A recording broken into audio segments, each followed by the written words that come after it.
Minasan, konnichiwa. Šiandien mokysimės apie dalelytes wa ir ga. Prisiminsime, ką apie jas jau žinome, bei sužinosime apie jas šį tą naujo. Į vieną pamoką tikrai nesutilpsime, todėl šią temą sudarys kelios dalys. Ši pamoka tai pirmoji dalis.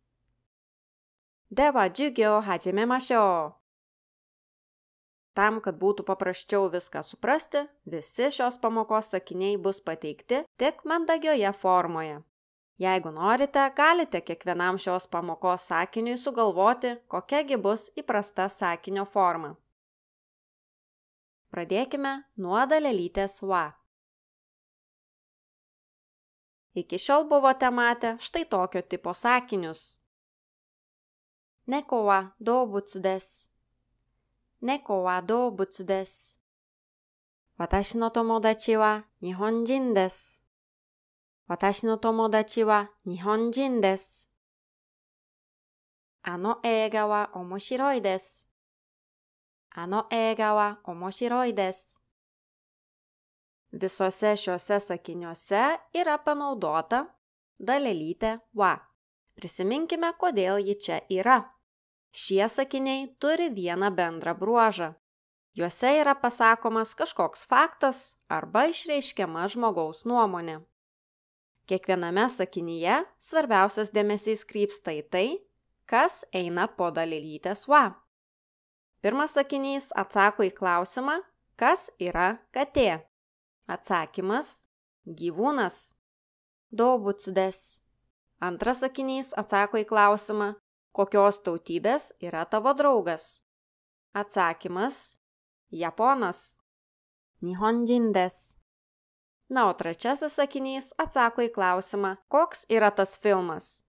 Atsakymas – įdomus. Omoshiroi desu. Štai čia yra sąrašas visų dalykų, kuriuos iki šiol mokėmės apie dalelytę wa. Šį sąrašą šiandien papildysime dar keliais naujais dalykais. O kol kas pereikime prie dalelytės ga. Štai keletas sakinių pavyzdžių su dalelyte ga. Sono hana ga suki desu. Sono hana ga suki desu. Atarashii keitai ga hoshii desu. Atarashii keitai ga hoshii desu. Dareka no koe ga kikoemasu. Dareka no koe ga kikoemasu. Ir štai dar 3 pavyzdiniai sakiniai, kuriuose yra dalelytė ga.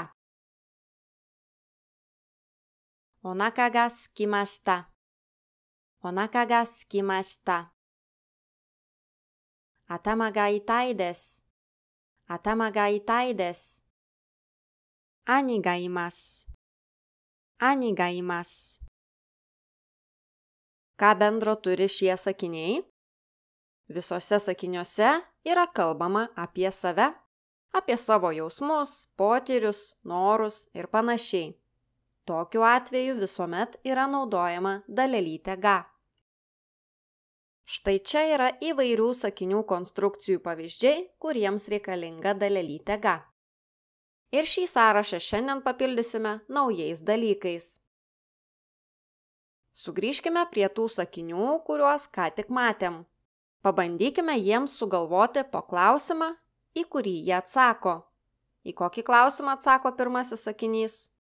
Kas man patinka? Tos gėlės. Sono hana. Ko aš noriu?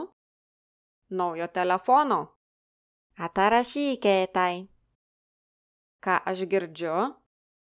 Kažkieno balsą. Dareka no koe. Ar pastebėjot kažką įdomaus?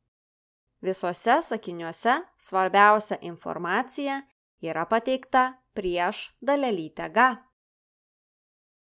O kaipgi su šitais sakiniais? Ar taip pat? Pasižiūrėkim. Pirmasis sakinys atsako į klausimą, kas ištuštėjo? Atsakymas – skrandis. Ką man skauda? Atsakymas – galva. Ką aš turiu? vyresnį brolį. Kaip matot, ir šičia yra viskas lygiai taip pat.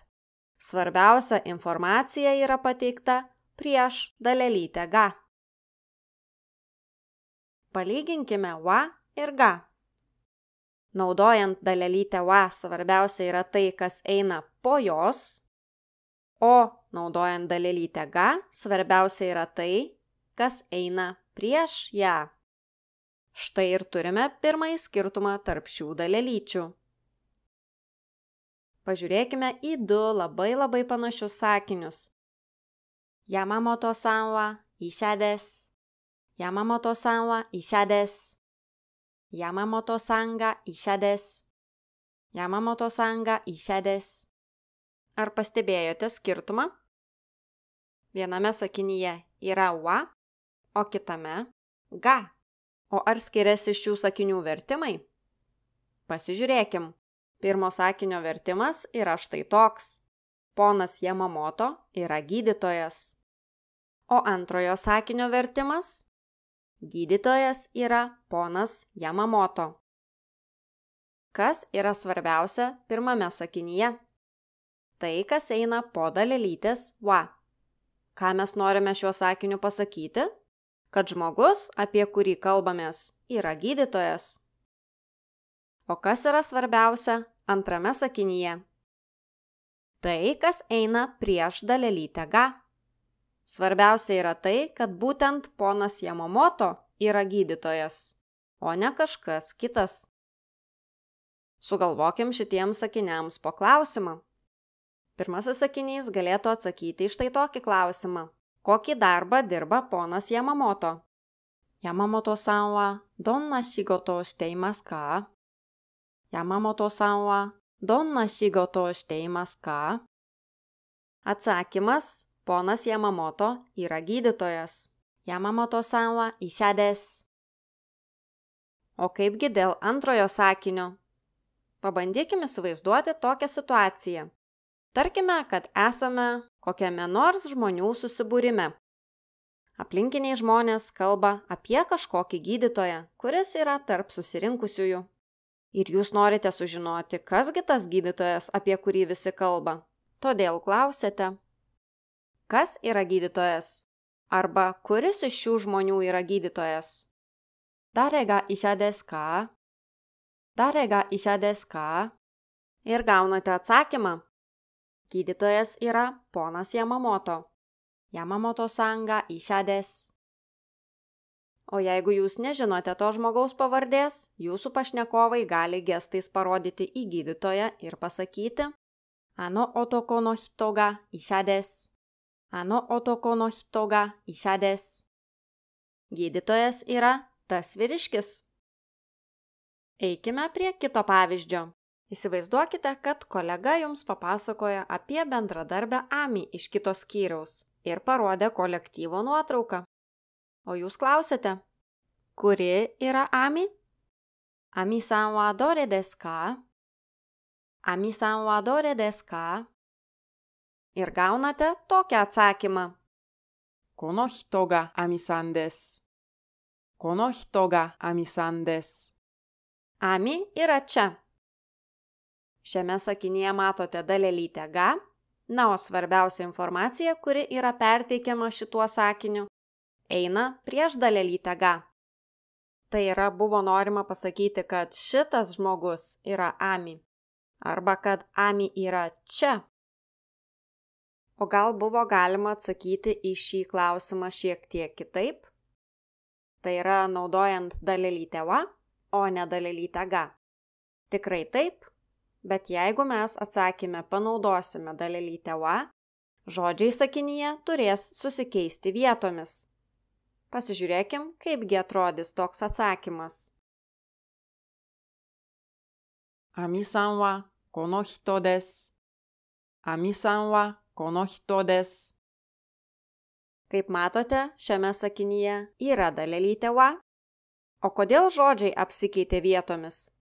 Kodėl pirmame atsakyme į klausimą sakinio pradžioje buvo kono hito, o šičia sakinio gale? todėl kad svarbiausia sakinio vieta yra kono hito. O mes jau išsiaiškinom, kad svarbiausi dalykai eina po dalelytės wa arba prieš dalelytę ga. Na, o jeigu jums kilo klausimas, kodėl šiuose sakiniuose yra panaudoti žodžiai kono hito, o ne kore, tai paaiškinsiu. Naudoti kore, sore arba are, rodant į žmonės arba kalbant apie žmonės negalima. Taip yra labai nemandagu. Yra daug visokiausių variantų, kaip galima sakyti, bet apie tai dabar neišsiplėsime. Labai dažnai dalelytė ga yra naudojama atsakant į klausimą kas. Ga būna ne tik atsakyme, bet ir pačiame klausime. Ji eina iš karto po žodelio dare, todėl gauname dare ga, arba po žodelio nani, todėl gauname nani ga. Pavyzdžiui, Dare ga pātī ni kimashita ka? Ami senpai to Hiroki senpai ga kimashita. Dare ga pātī ni kimashita ka? Ami senpai to Hiroki senpai ga kimashita. Ir vėl svarbiausia informacija yra prieš dalelytę ga. Kitas pavyzdys. Sono hako no naka ni nani ga haitte imasu ka? 新しいコンピューターが入っています。その箱の中に何が入っていますか? 新しいコンピューターが入っています。Pasižiūrėkime į šitą žodį. Žodis hairu turi ne tik reikšmę įeiti, jis turi ir kitokią reikšmę. Jis būna naudojamas, kai norime pasakyti, kad kažkas yra įdėtas į kažko vidų, pavyzdžiui, įdėtas į stalčių, į kišenę, į dėžę ir panašiai. Dar dalelytė ga būna naudojama, kai norime pabrėžti arba patikslinti, kad būtent tas veikėjas, o ne kažkoks kitas, kažką padarė. Arba būtent tas daiktas, o ne kitas, yra kažkoks ar kažkieno. Arba kad būtent tada, o ne kažkuriuo kitu laiku, kažkas įvyko ar įvyks. Pavyzdžiui, 僕のコーヒーを誰が飲みましたか? Suzukiさんが飲みました。僕のコーヒーを誰が飲みましたか? Suzukiさんが飲みました。Šiuo sakiniu norima pasakyti, kad Suzukis išgėrė, o ne aš. Kaip matot, ir klausime, ir atsakyme yra dalelytės ga.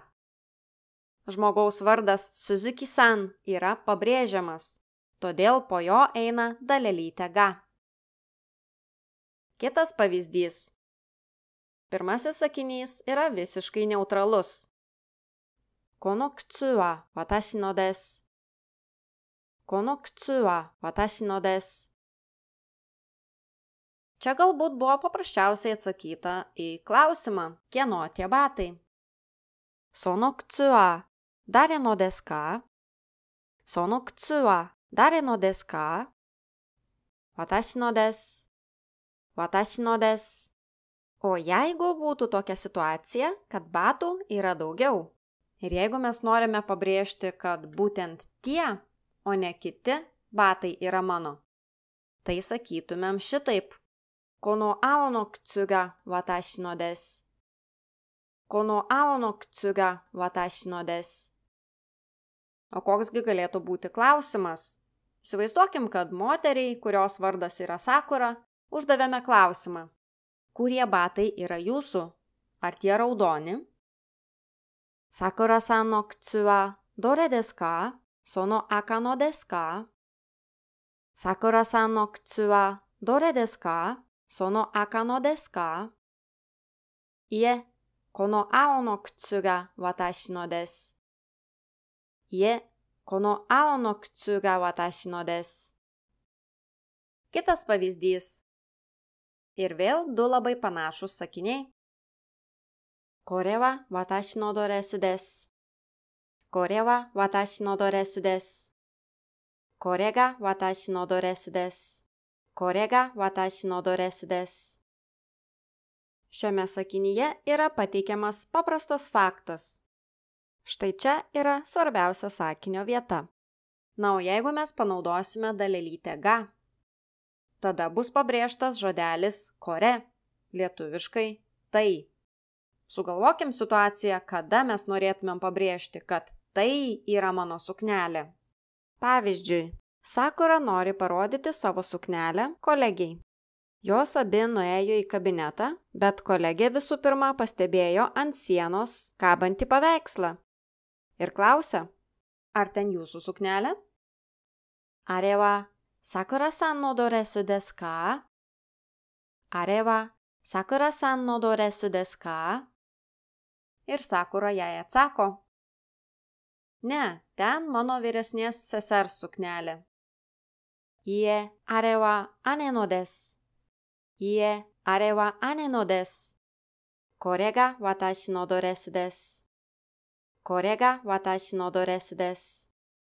Tai yra mano suknelė, o ne ta, kurią matote paveiksle. Norėčiau atkreipti dėmesį, kad mes, lietuviai, dažnai pabrėžiame kokį nors svarbų žodį pakeisdami intonaciją. Kaip ir šiame pavyzdyje, pagalvokit, kuo skiriasi tai mano suknelė nuo tai mano suknelė. Japonai tokį žodžio pabrėžimą išreiškia dažniausiai ne su intonacija kaip mes, o būtent panaudodami dalelytę ga. Dabar pakalbėkim apie dalelytę wa. Wa naudojame tada, kai užvedame, pakeičiame, pakartojame ar pasitiksliname pokalbio temą. Pažiūrėkime į pavyzdį ir pabandykime tai suprasti.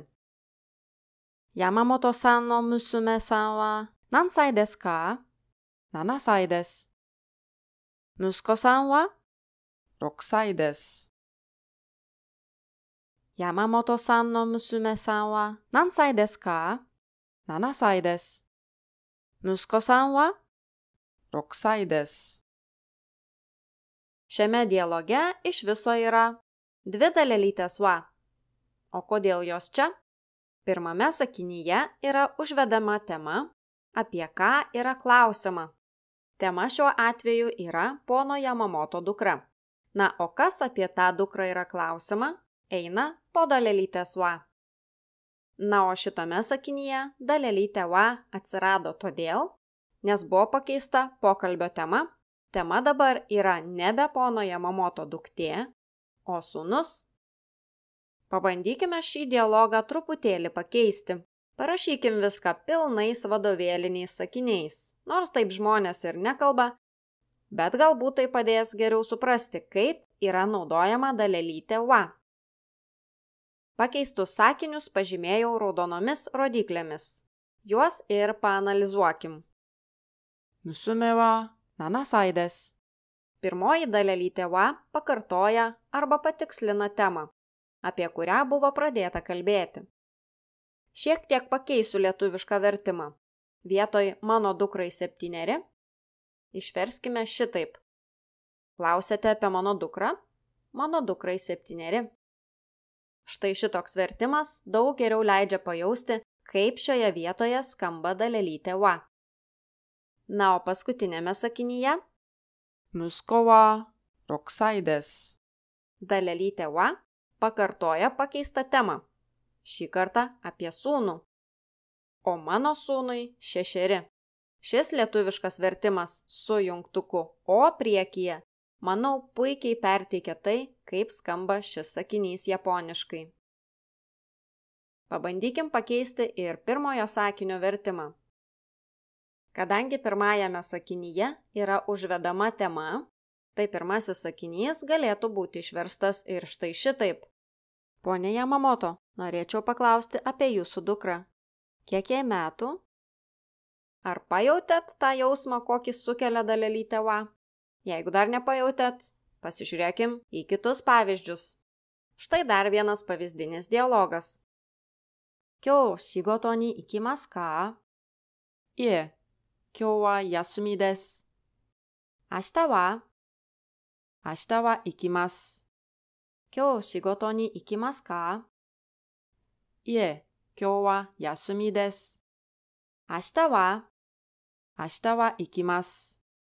Šiame dialoge va yra netgi 3 vietose. Pasižiūrėkime kodėl. Pirmoji dalelytė va pakartoja arba patikslina temą, apie kurią buvo klausima. Tai yra apie šiandieną. Svarbiausias dėmesys tenka žodžiui jasumi. Dalelytės va paaiškinimas šioje vietoje gali būti ir kitoks. Šiame sakinyje yra tiesiog pateikiamas paaiškinimas, kodėl žmogus šiandien neina į darbą. Na, o pateikiant paaiškinimus arba faktus yra naudojama dalelytė va. Vėliau dialogo tema yra pakeičiama ir jau yra klausima nebe apie šiandieną, bet apie rytojų. Todėl šiame sakinyje yra panaudota dalelytė va. Na, o paskutinėme sakinyje yra pakartojama arba pasitikslinama, kad vis dar kalbame apie tą pačią temą. Tai yra vis dar kalbame apie rytojų. Galbūt tikslesnis lietuviškas vertimas, kuris geriau atspindėtų, kaip skamba čia panaudota dalelytė va, būtų toks. O rytoj eisiu. Arba gali būti kitoks vertimas. Rytoj tai eisiu. Pažiūrėkime į kiek kitokį šito dialogo variantą. Kyo shigoto ni ikimasu ka? いえ、明日が仕事に行きます。今日仕事に行きますか？いえ、明日が仕事に行きます。O kas gi įvyko čia? Kodėl šioje vietoje atsirado ga, o ne va? Ga čia yra todėl, kad tai yra patikslinimas, kad žmogus būtent rytoj, o ne šiandien eis į darbą. Na ir paskutinis dalykas, apie ką noriu papasakoti šioje pamokoje, tai yra įvardžiai. Ar pamenat, kad japonai labai retai naudoja įvardžius, ypač įvardį aš? Dabar pasižiūrėsim į tokius atvejus, kada tikrai reikėtų panaudoti įvardį aš. Susipažįsta du žmonės, mergina ir vaikinas. Vaikinas pradeda pokalbį. はじめまして、春樹です。よろしくお願いします。はじめまして、春樹です。よろしくお願いします。Mergina jam atsako. 私はカロリナです。よろしくお願いします。私はカロリナです。よろしくお願いします。Išverskime šitą dialogą. Pažiūrėkime atidžiau į Karolinos atsakymą. Jos atsakyme yra ne tik dalelytė wa, bet ir įvardis watashi, tai yra aš. Šioje vietoje pasikeitė tema. Iš pradžių Harukis kalbėjo apie save, o po to Karolina pakeitė temą ir pasisakė apie save. Kuri Karolinos sakinio vieta yra svarbiausia? Tai Karolinos vardas, einantis po dalelytės wa. O kodėl Harukis nepanaudojo įvardžio aš? Jis nepasakė nei watashi, nei boku, nei ore. Kodėl? Kadangi jis kalbėjo pats pirmas ir nepaminėjo nei jokio kito žmogaus, nei gyvūno, nei daikto savo sakinyje, vadinasi, turi būti aišku, kad jis kalba apie save. O kai yra aišku, apie ką kalbama, tas dalykas japonų kalboje yra nutylimas. Kitas pavyzdys. Kalbasi keli žmonės. Moteris klausia vyriškio. Atsiprašau, ar jūs esate ponas Suzukis? Sumimasen, Suzuki-san desu ka? Sumimasen, Suzuki-san desu ka? Vyras, kurį užkalbino moteris, nesuspėjo nieko atsakyti, kai į pokalbį įsiterpė kitas vyras, kuris pasakė. いえ、私が鈴木です。いえ、私が鈴木です。Ne, tai aš esu Suzukis. Kodėl šioje vietoje yra dalelytė ga, jau turėtų būti aišku, ar ne? Čia yra patikslinimas, kad būtent šis vyras yra Suzukis, o ne tas kitas. O kaipgi dėl įvardžio aš, tai yra watashi? Šioje vietoje įvardis yra būtinas, nes iš pradžių juk buvo kalbama apie kitą vyriškį, o dabar norima, kad kiti žmonės suprastų, kad šitas vyras kalba apie save. Jeigu čia įvardžio watashi nebūtų, tuomet dialogas skambėtų maždaug taip. Atsiprašau, ar jūs esate ponas Suzukis? Ne, Suzukis. Na ir nesąmonė, ar ne? O kas būtų, jeigu čia būtų ne dalelytė ga, o dalelytė wa?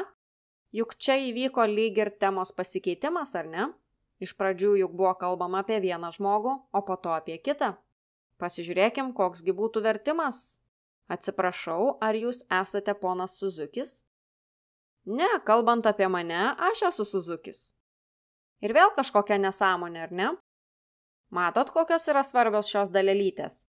Vienas susipainiojimas ir viskas, sakinio prasmė smarkiai pasikeičia.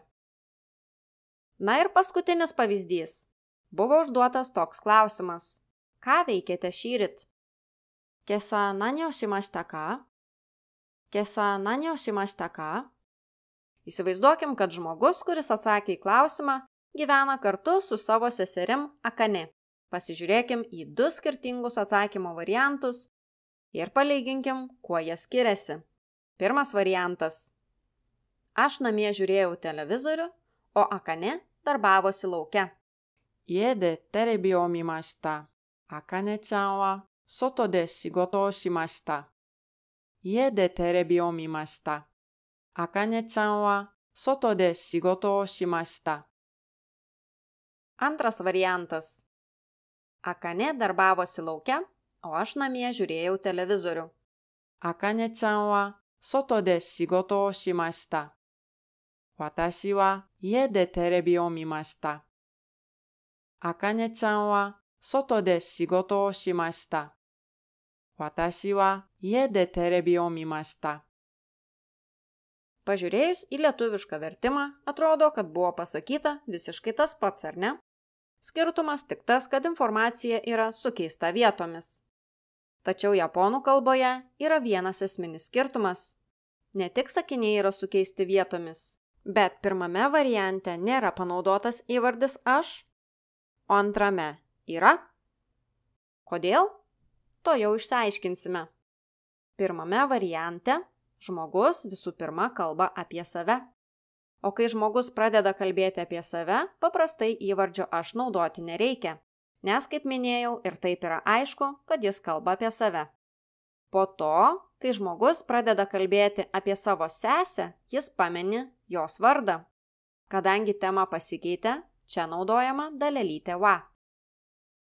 Pasižiūrėkim dabar į antrą variantą.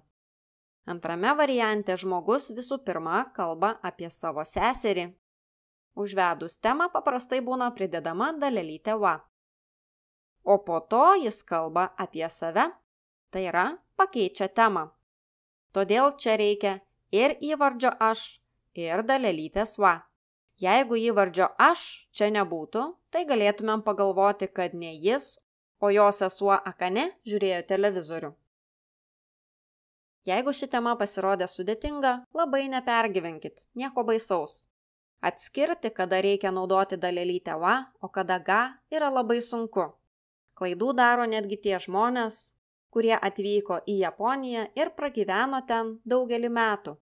Tai normalu, juk kai dalyvaujame pokalbyje, nėra laiko analizuoti pasakytus sakinius ir nėra laiko galvoti, ką ir kaip reikia pasakyti. Mūsų kalba, tai yra lietuvių kalba, yra visiškai kitokia nei japonų kalba.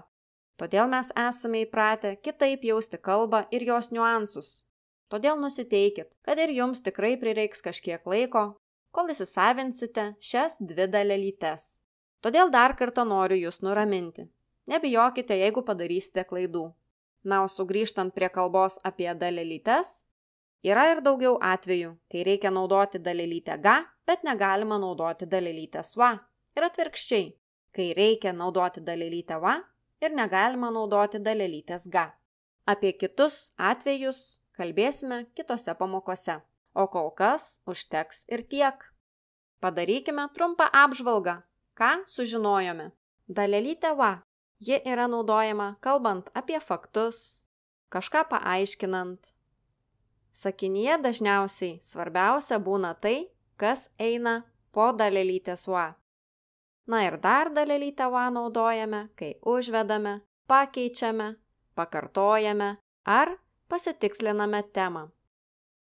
Na, o dalelytę ga naudojame, kai kalbame apie savo jausmus ir potyrius. Svarbiausia sakiniuose, kuriuose yra dalelytė ga, yra tai, kas eina prieš ją. Labai dažnai dalelytė ga yra naudojama atsakant į klausimą kas. Ir pačiame klausime ir atsakyme būna dalelytės ga. Klausimuose būna žodelis dare arba žodelis nani. Na ir dar dalelytę ga naudojame, kai norime pabrėžti ar patikslinti, kad būtent tas veikėjas, o ne kažkoks kitas, kažką padarė, kad būtent tas daiktas, o ne kažkoks kitas, yra kažkoks ar kažkieno, kad būtent tada, o ne kažkokiu tai kitu metu, kažkas įvyko ar įvyks. Jeigu jums patiko ši pamoka, jeigu joje sužinojote kažką naujo, nepamirškit paspausti patinka. Būčiau labai dėkinga, jeigu paremtumėt japonų kalbos pamokas. Jas kurti užtrunka tikrai labai daug laiko ir pasiruošimo. Būčiau jums labai dėkinga. Na ir noriu padėkoti savo rėmėjams, kurie jau remiate japonų kalbos pamokas. Ačiū jums labai. Arigatou gozaimashita. Na ir susitiksime kitoje pamokoje. Mata ne!